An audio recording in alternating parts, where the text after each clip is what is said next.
വിശദമായ വാർത്തകളിലേക്ക് 5 മാസം നീണ്ടുനിന്ന ഭാരത് ജോഡോ പദയാത്രയ്ക്ക് സമാപനം.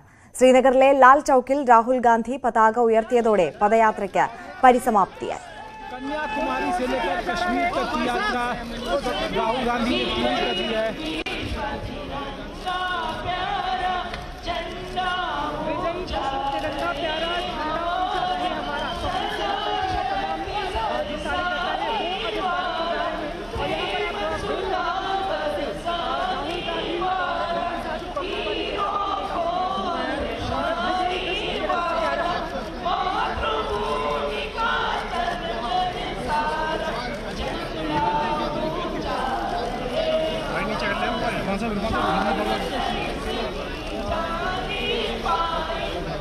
കന്യാകുമാരിയിൽ നിന്ന് 2022 സെപ്റ്റംബർ 7-ന് തുടങ്ങിയ പദയാത്ര 4080 കിലോമീറ്ററാണ് പിന്നിട്ടത്.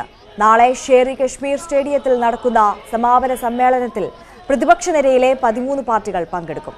വിവരങ്ങളുമായി നാഷണൽ ഡെസ്കിൽ നിന്ന് NG മിഥുനാണ് ചേരുന്നത്. മിഥുൻ, 5 മാസം നീണ്ടുനിന്ന പദയാത്ര, ഒരുപാട് വിവാദങ്ങൾ, വെല്ലുവിളികളൊക്കെ തന്നെയും പല ഘട്ടങ്ങളിലും ഈ ഭാരത് ജോഡോ യാത്ര നേരിടേണ്ടി വന്നിട്ടുണ്ട്. എന്നാലും വിജയകരമായി തന്നെ പദയാത്ര സമാപിച്ചു എന്ന് കരുതേണ്ടിയിരിക്കുന്നു. ഇത് കോൺഗ്രസിന്റെ ഇനിയുള്ള യാത്രയ്ക്ക് എത്രത്തോളം ഗുണകരമാകും ഭാരത് ജോഡോ?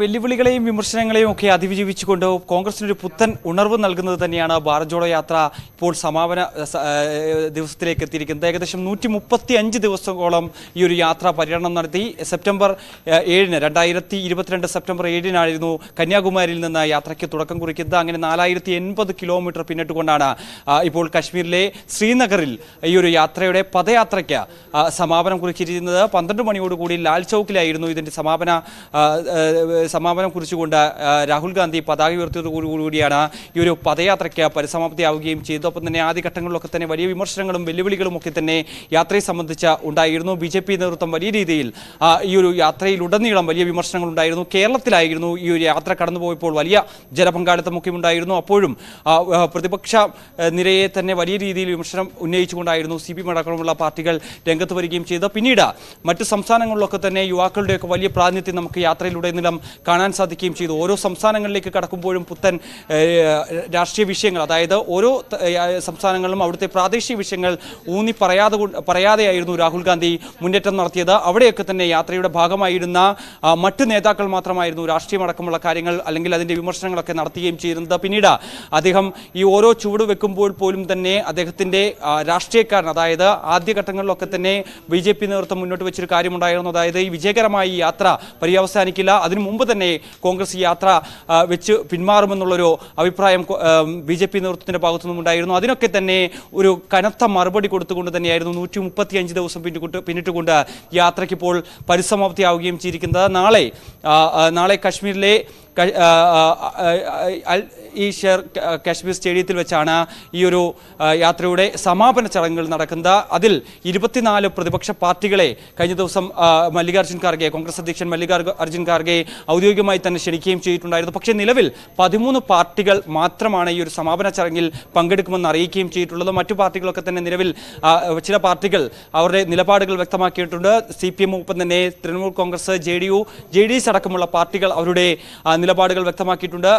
ഈ സമാപന ചടങ്ങിൽ തങ്ങൾ പങ്കെടുക്കില്ല എന്നുള്ള കാര്യം അവർ അറിയിക്കുകയും ചെയ്തിട്ടുണ്ട്. CPI അടക്കമുള്ള പ്രമുഖ പാർട്ടികൾ ഈ ഒരു സമാപന ചടങ്ങിൽ പങ്കെടുക്കും. ബിനോയ് വിശ്വയും ഒപ്പം തന്നെ D രാജ അടക്കമുള്ള നേതാക്കൾ സമാപന ചടങ്ങിന്റെ ഭാഗമാകുമെന്ന് നേരത്തെ തന്നെ അവർ പ്രഖ്യാപിക്കുകയും ചെയ്തതാണ്. അങ്ങനെ 13 രാഷ്ട്രീയ പാർട്ടികൾ ഇതിൽ ഔദ്യോഗികമായി പങ്കെടുക്കുമെന്നാണ് നിലവിൽ അറിയിക്കുകയും ചെയ്തിട്ടുള്ളത്. എന്തായാലും കോൺഗ്രസ് നേതൃത്വം കൂടുതൽ രാഷ്ട്രീയ പാർട്ടികൾ, പ്രതിപക്ഷ നിരയിലുള്ള രാഷ്ട്രീയ പാർട്ടികൾ സമാപന ചടങ്ങിൽ പങ്കെടുക്കുമെന്ന് തന്നെയാണ് അവർ കരുതുകയും ചെയ്യുന്നത്. കൂടാതെ തന്നെ കേരളത്തിൽ നിന്ന് അടക്കമുള്ള മറ്റ് സംസ്ഥാനങ്ങളിൽ നടക്കമുള്ള വലിയൊരു നീണ്ട നിര ജമ്മു കാശ്മീരിലേക്ക് ഈ സമാപന ചടങ്ങ് നടക്കുന്ന സ്റ്റേഡിയത്തിലേക്ക് എത്തിക്കൊണ്ടിരിക്കുന്ന കാഴ്ചയാണ് നമുക്ക് അവിടെ കാണാൻ സാധിക്കുകയും ചെയ്യുന്നത്. എന്തായാലും വലിയ ഒരു മുന്നേറ്റത്തിന് തന്നെയാണ് രാഹുൽ ഗാന്ധിയിലൂടെ ഭാരത് ജോഡോ യാത്രയിലൂടെ വരും കാലത്തിൽ, അതായത് 2024 ലോക്സഭാ തെരഞ്ഞെടുപ്പും അതിനു മുമ്പുള്ള സെമിഫൈനൽ എന്നോളം കണക്കാക്കുന്ന 9ഓളം സംസ്ഥാനങ്ങളുടെ തെരഞ്ഞെടുപ്പ് നടക്കാനുണ്ട്. അതിലൊക്കെ തന്നെ ഈ ഭാരത് ജോഡോ യാത്രയിലെ ഈ ഒരു മുന്നേറ്റം വലിയ രീതിയിലുള്ള ഒരു വഴി തുറന്നു നൽകുമെന്നുള്ള ഒരു പ്രതീക്ഷ തന്നെയാണ് കോൺഗ്രസ് MG മിഥുനാണ് നാഷണൽ ഡെസ്കിൽ നിന്ന് വിവരങ്ങൾ നൽകിയത്.